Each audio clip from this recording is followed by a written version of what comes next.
I think the most important skill a producer has is the ability to see into a song and see potential for what it can make a person feel and know what needs to be done to achieve that feeling. Whether that's like a piano part that's not there, or a string part that doesn't exist yet, or choosing the right musicians for the song. I'll choose a different drummer or a different guitar player or bass player or whatever based on what I'm looking to get out of the song. My approach to music tends to be more song-centered and less producer-centered. I'm more interested in trying to get the sound that's in the artist's head, the way that they hear their music, out. If I spend enough time and we sort of align, I can usually figure that out and execute it. And I see that as my job. It's just like executing the artist's vision, getting on board with it, figuring out what it is, creating a plan and a roadmap, and then being the one who does it. As opposed to, I'm the producer, this is how I always do it, so this is the way we're gonna do it. I think every song is unique, every artist is unique, and I try to make sounds that are as unique as possible, because the artist is like, they wrote the song, right? They shouldn't also be trying to figure out what reverb should I use to get it to sound this feeling, or what vocal effects should I use, or whatever. So I enjoy being the mediator between an artist's creation and a finished product that makes people feel the emotion that they are trying to communicate.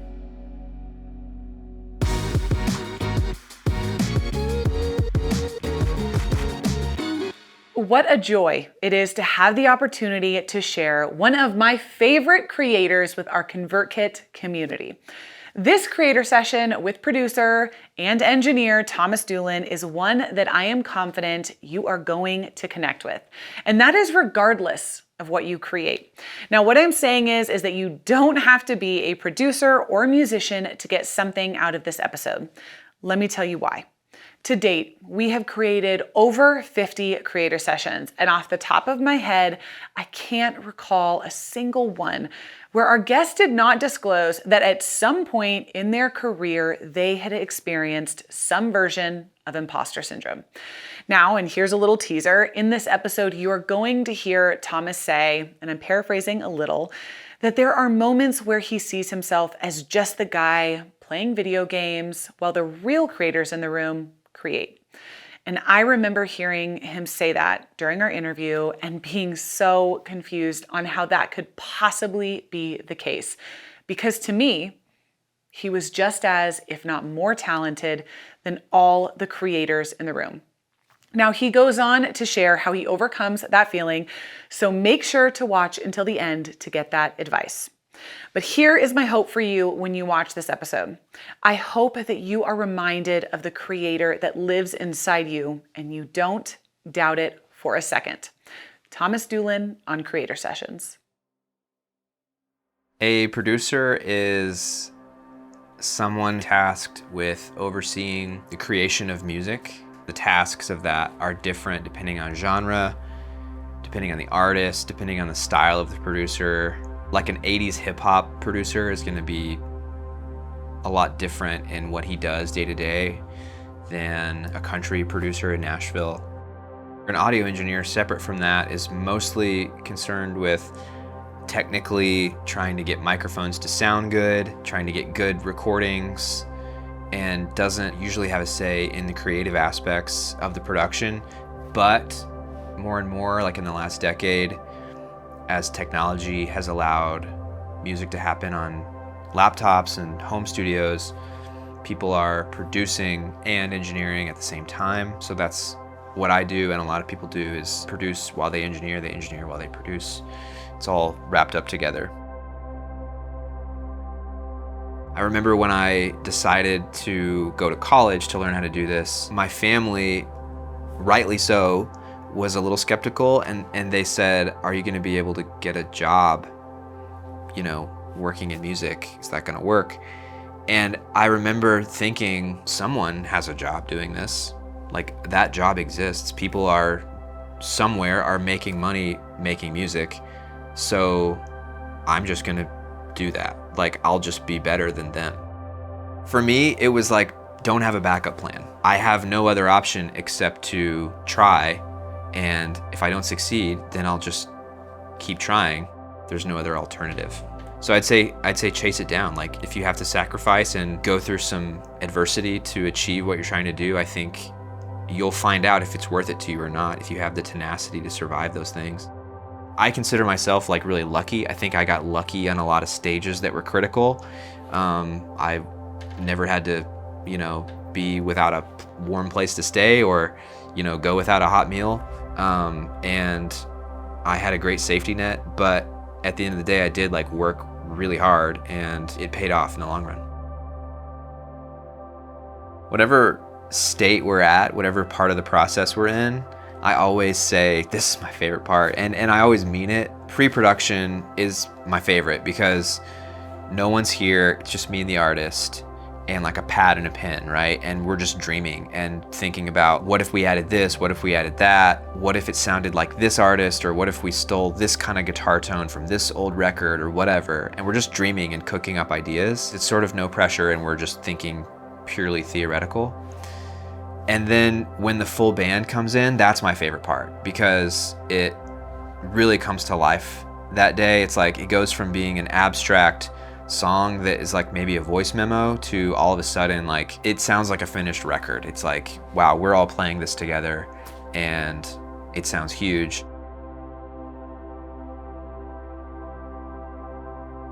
We're in my studio today recording a song for Mara Strepa.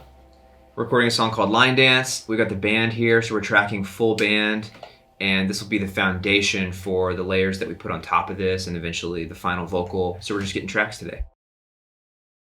Oh, I see you coming, here we go again, we'll just do our Some kind of lick, I think, would be awesome at the end. Like everyone just licks the microphone You hear me. with your tongue. Oh yeah. 100%. Yeah, if you could just lick the mic, that'd be great. I'll play that exact thing. Yeah, all the 5/7s I kind of did on acoustic, but I imagine once it's full, it's going to be like easy on the 5/7s. Okay. Yeah. That's just my gut.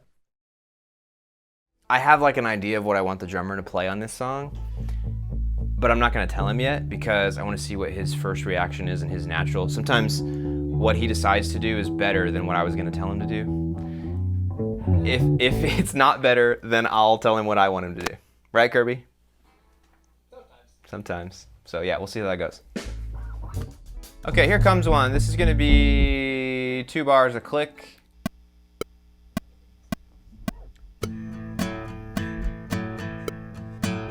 Oh, it's last call, and I'm your last call. You don't think of me until they turn the lights off and the music low. It's such a low blow. Feelings just come and go. So we just do a line dance. 1 step forward, 2 steps back in romance. Twist me, give me, leave me in the morning. We ain't lovers or friends. We'll just do a line dance. Oh, I see you coming. Here we go again. We'll just do our line dance.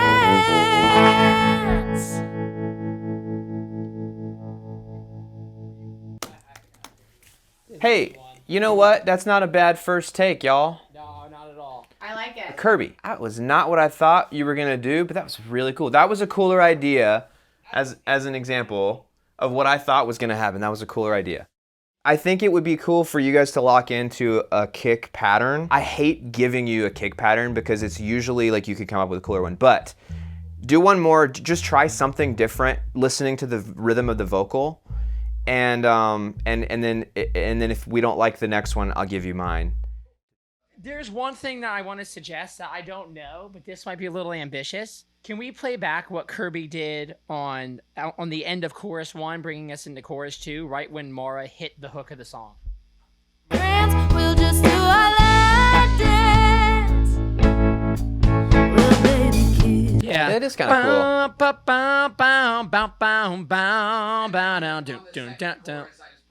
Yeah, no snare on the line dance. That was kind of cool. Well, it was almost like room for a hook. Like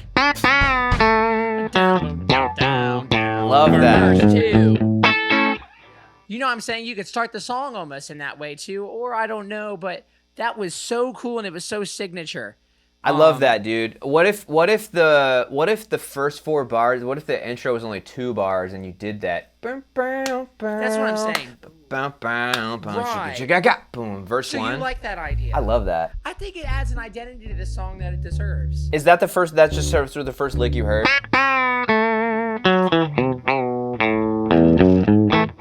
And hey, listen, if it makes people smile, that means there's something to it. Creator Sessions is brought to you by ConvertKit, the creator marketing platform. And at ConvertKit, we believe that the future belongs to creators like you.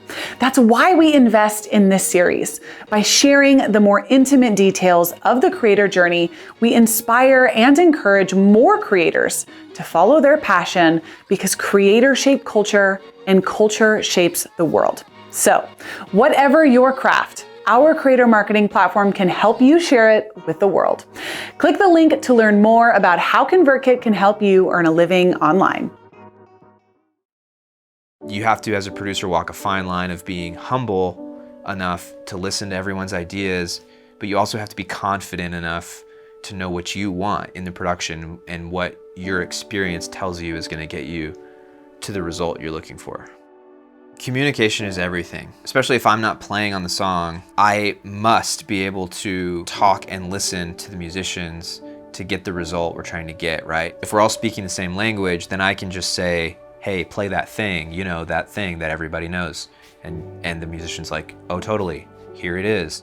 That comes from just being around music. You have to be able to communicate and also communicate with multiple streams of data at the same time, because after a take, there's things that you want to tell the drummer to do slightly different, and the bass player had a question about a certain section and the artist wants to hear maybe the vocal different and things like that. So it requires isolation and communicating to each person effectively and doing it quickly, because a lot of times like the artist is paying for this time, so like we need to like move quick and get it done.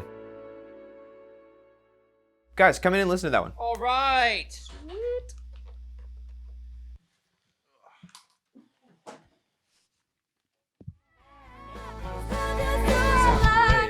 It sounds really good. Was it power to second romance? Twist me, dip me, leave me in the morning. We ain't lovers or friends. We'll just do our line dance. Yeah. We're just in the moment.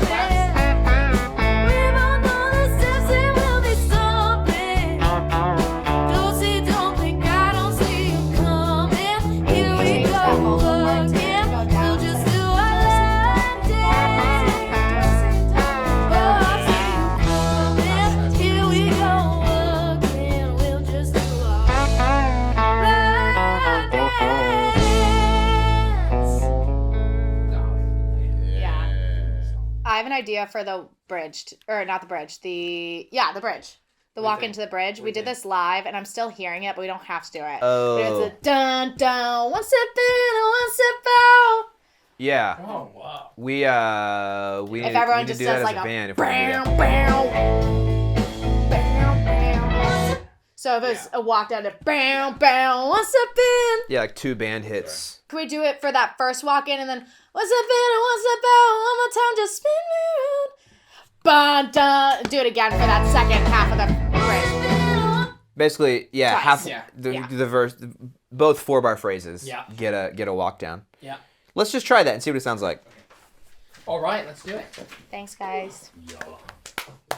So we're about to try something. This is kind of cool. We're about to try something that Mara is hearing every time because of this is how she did it live. If an artist gets too married to an idea like this, we call it demoitis, because they can't hear anything except Right. how it was before. But we're gonna try it because you never know what it's like until you try it. So there's a chance we might try this and it's like way better and we all agree and we're like, yes, this is the direction. Or we might try it and be like, oh, actually the thing we were doing, it was better, but now we can make an informed decision because we tried it. Right. And Mara is chill, so she's gonna be like, cool, yeah, let's do it, whatever. Right. I mean, I might have a fit in a temper tantrum. We'll see. But we'll see. Once I feel and once I found, one more time just spin me around.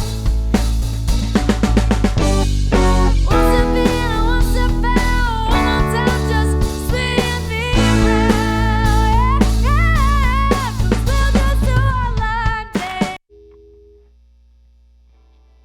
Yeah, you guys digging it? Yeah. Let's execute it with confidence. I love that idea. Yay! Okay, so here's solo out. Come in, here we go again. We'll just do our life day.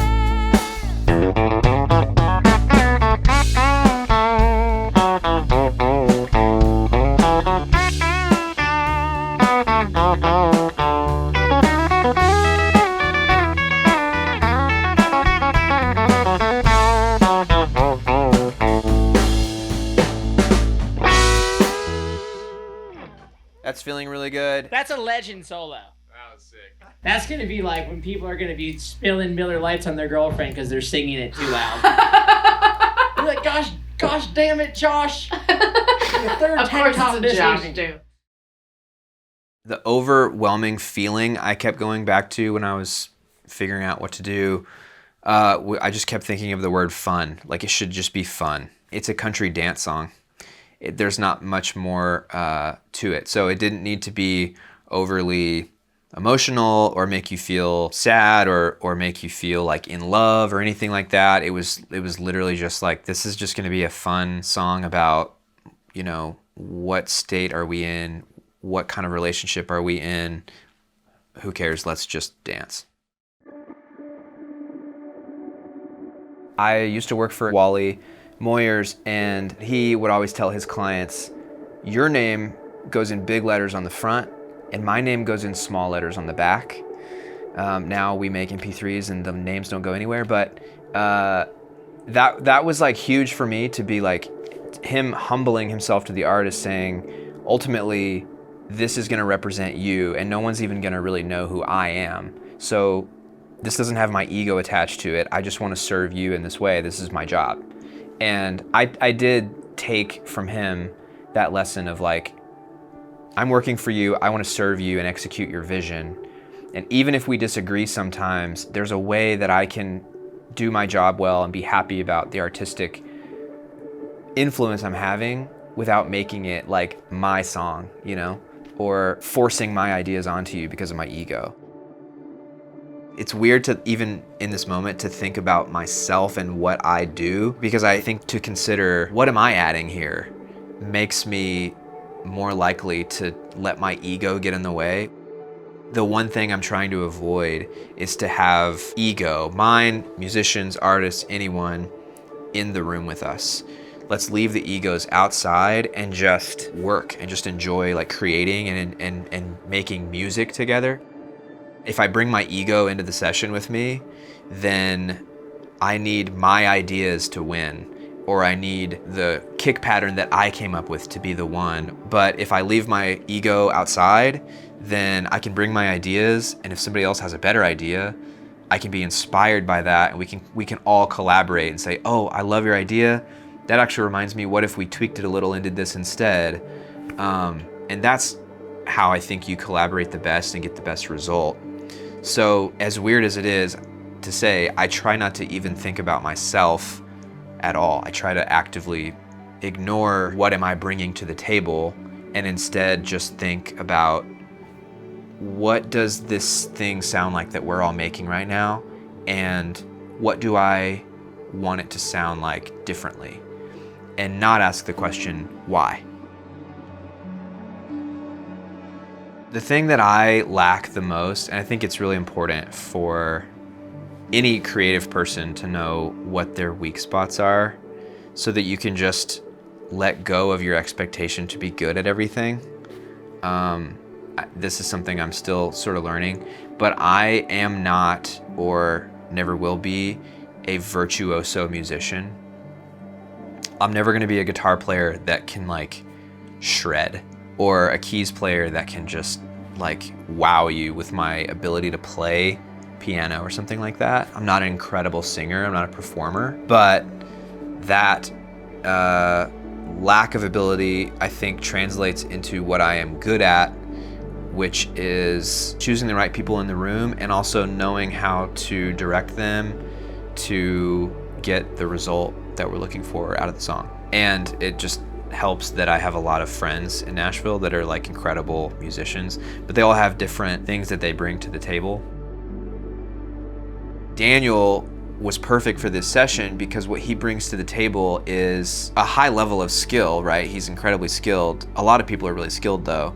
He is uniquely skilled at a certain sound that we were chasing for this song, which is classic country telly guitar licks. The things that come out of his hands and the ability for him to do it just on the spot quickly are why we wanted him on the session, and he did a great job at that. But this is a great example though, because in pre-production on the chart for intro, Mara didn't have an intro. She would just sort of like start singing the song. And that's how a lot of writers write. They just like, these are the words, this is the melody, right? But I was like, we need to have an intro, and it'd be great if it was some kind of lick, just some kind of guitar intro lick thing. And I sort of had like an idea of what that might sound like, but I'm not a great guitar player, so I'm not gonna impose that idea on the guitar player.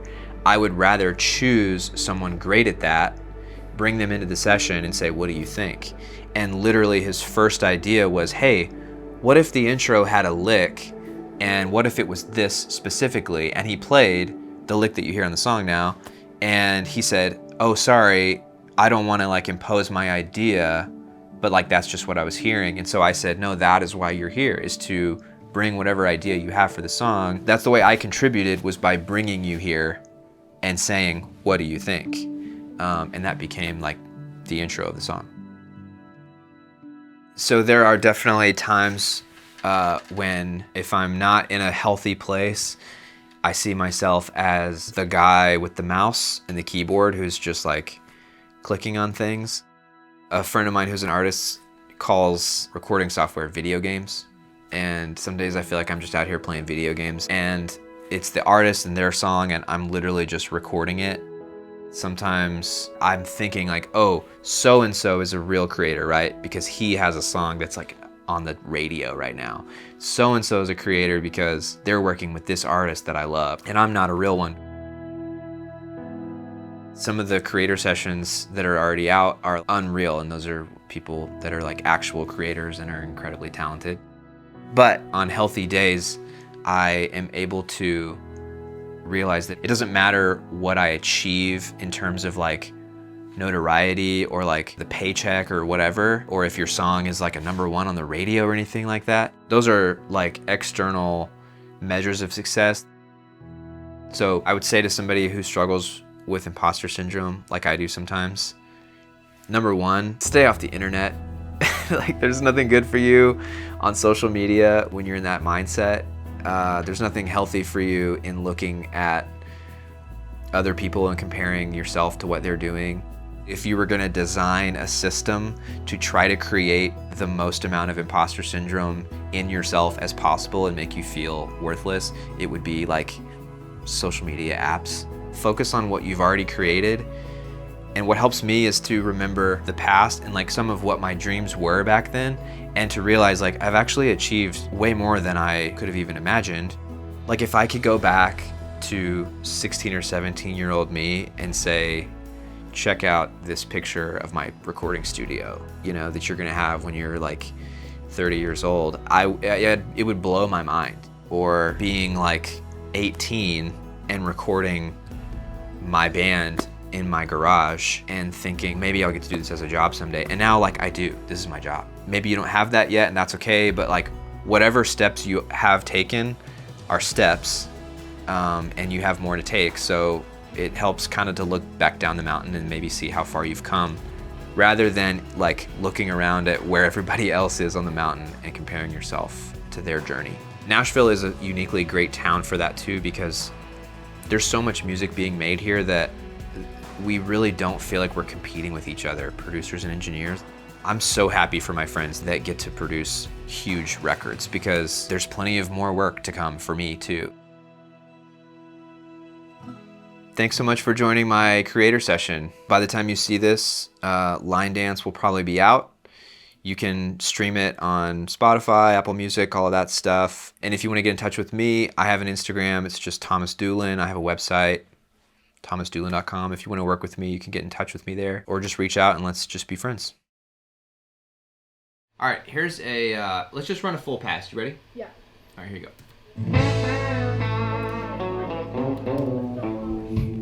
Last call, and I'm your last call. You don't think of me until they turn the lights off. And the music low, it's such a low blow. Feelings just come and go. You wanna take me out, show me around. Call me your girl when all your friends come into town. But when I'm out of sight, babe, I'm out of mind. You never walk the line. So we just do our line dance. One step forward, two steps back in romance. Twist me, dip me, leave me in the morning. We ain't lovers or friends. We'll just do our line dance. Yeah, baby. Will we just in the moment? We both know this empty will be something.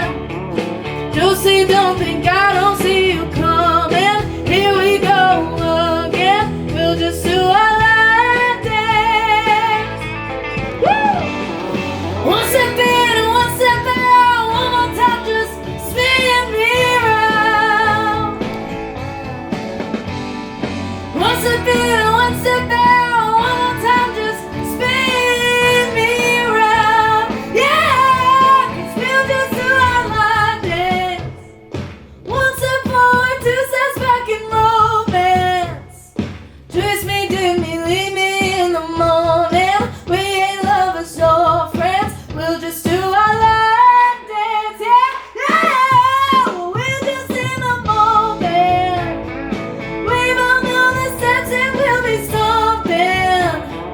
Josie, don't think I don't see you coming. Here we go again. We just do our line dance. Boy, I see you coming. Here we go